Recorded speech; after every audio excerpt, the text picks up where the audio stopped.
rushed in an attempt to get the economy to some degree back on track. Meantime, this colossal movement is the echoing sound of it is heard loud in the ears of all classes, all religions in Egypt, no doubt about that. But what are people doing now? Will they physically support this protest? The answer has to be no in many cases. I've just been speaking to a medical doctor who's from the UK, but he's with his family here, his mother and his cousins, and they are all saying, well, look, the practicality is there. We have to have food on the table. We have to survive. And of course, there is this factor that the military regime has been in power here for a whole generation. So this is overwhelming the mood here to some degree. Don't discount the protests, but the opposition movements and the government, also the fact that the Muslim Brotherhood, a banned organization, is now agreeing to talks, that is another significant factor. So the lower middle classes in particular are thinking, well, there is going to be change. Hosni Mubarak will go. Does he physically have to resign as head of state now? Maybe not. Maybe we've won. But of course, the strong view from that square behind the buildings across the Nile behind me is still, you have to have him stand down as head of state. And they're determined. Yes, certainly a week of endurance ahead. All right, thanks so much, Andrew Simmons from Cairo. Well, Egypt's protest was spurred in part by those in Tunisia, but 3 weeks since the departure of that country's president, opposition politicians say they're being harassed and left out of the political process. They tell us why in a moment. More heavy rain hampers the flood relief effort in Sri Lanka. Hundreds of thousands remain displaced.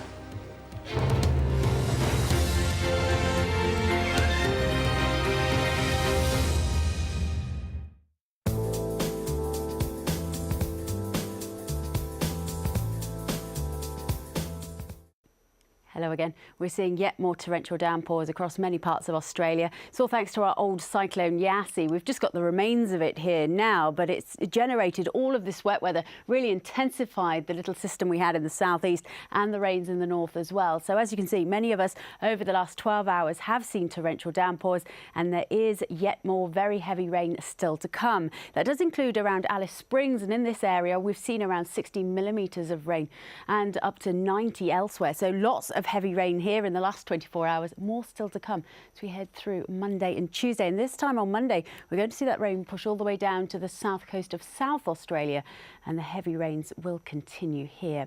A bit further north, and here the wettest weather currently has been over parts of Java and just pushing a little bit further east there towards Bali. Further north now for the Philippines, things are beginning to dry up a little bit. That's good news because we have had reports of landslides here. Meanwhile, though, the wet weather over Sri Lanka isn't letting up, and here we've had reports of flooding as well. So torrential downpours there across Sri Lanka. No change as we head through the next few days. More very heavy downpours here. Meanwhile, further north, and for most of us across India, it's fine and settled, except in the far north, where there could also be a bit of snow.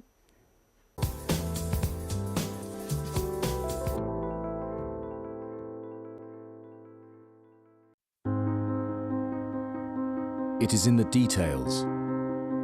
A look. A connection.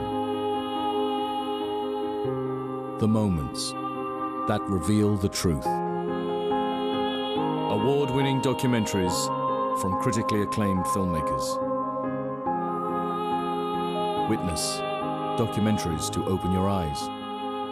At this time on Al Jazeera.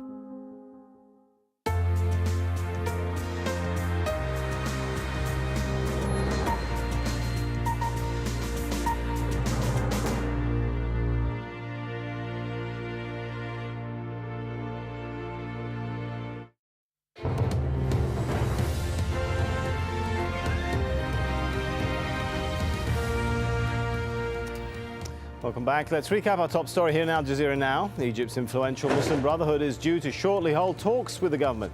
They're the first discussions ever between the government and the officially banned party. Banks in Egypt are scheduled to reopen, but the doors will only be open for 3.5 hours. Weeks of unrest have paralyzed businesses and brought the lucrative tourism industry to a halt. The Day of Martyrs is underway there. More protests expected right across the country as demonstrators renew their call for President Hosni Mubarak to step down. At least 2 people were killed in Tunisia when police opened fire on a crowd of demonstrators in the northern town of Kef. State media says the clashes erupted after an officer allegedly hit a woman during a protest outside a police station. Another 17 people were injured. Well, 3 weeks after the fall of Tunisia's president, Zain al-Abidine Ben Ali, many opposition figures say they're not being included in the political process. Nazaré Mouchiri reports from the capital, Tunis. It was a frightening moment for opposition leader Monsef Marzouki as he made his way through the streets of the capital. This footage given to Al Jazeera shows a former exile set upon by what he says are plainclothes secret police. He told me Ben Ali's security forces are still operating here freely. We got rid of the dictator, but the dictatorship is still there. I mean, the secret police is still there. The party of the dictatorship is still there. Praying for peaceful times. Rashid Ghannouchi was also exiled under Ben Ali, with many members of his Islamic Ennahda movement imprisoned or tortured. He says the new government isn't legitimate. His party and many other opposition groups have been shut out of the political process. The people must protect their revolution if they value the achievement of toppling the dictator. The blood of the martyrs is in their hands, and not all their goals have been achieved. The street must be ready. The genuine opposition must come together to build on a common vision. This is the man who could unite the opposition. Najib Chebi lived through Ben Ali's regime. Just a month ago, addressing his supporters like this would have been impossible. Now he has a real chance of becoming Tunisia's next president. Don't have the right to fail. You know, Tunisia is now mature to establish a democratic regime and to begin real and just development. The headquarters of the former ruling party, the RCD, has now been dismantled. Big questions still remain over whether there has been a break with the past. A promised investigation into corruption and human rights abuses has been criticised as slow and inefficient, and nobody knows when there's going to be a free and fair election. The opposition says it wants more time to prepare for those elections. Tunisia is now in uncharted territory. Building a new democratic nation is not going to be easy. Nazaré Mouchiri, Al Jazeera, Tunis. Well, the trial has begun in Iran of 3 US citizens charged with espionage. Their families say they were hiking in northern Iraq when they were arrested in July 2009.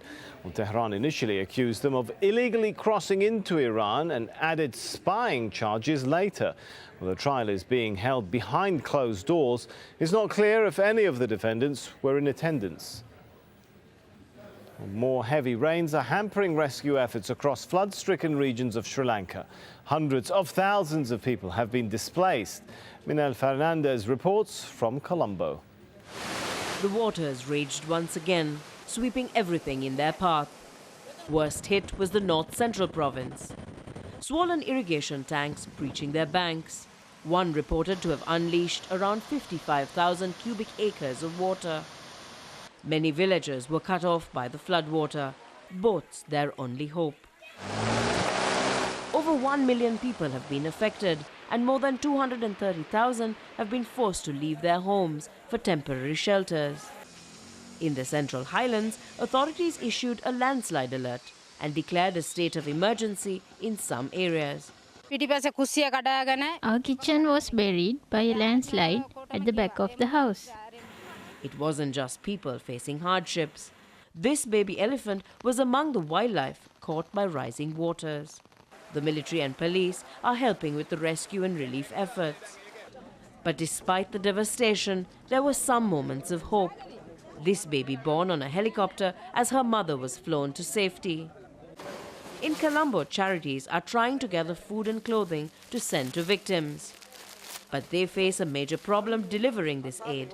as many roads are impassable. Emergency supplies and food stocks are being loaded up behind me to be taken to the hundreds of thousands of people affected by this latest round of flooding. But it'll take a whole lot more for those affected by this latest disaster to get on their feet again. Minna Fernandez, Al Jazeera, Colombo. Well, Nepal's new Prime Minister, Jannath Kanal, is expected to be sworn in shortly, but most Nepalese won't even be able to watch the inauguration on TV because of widespread power cuts. Subina Shrestha takes a closer look.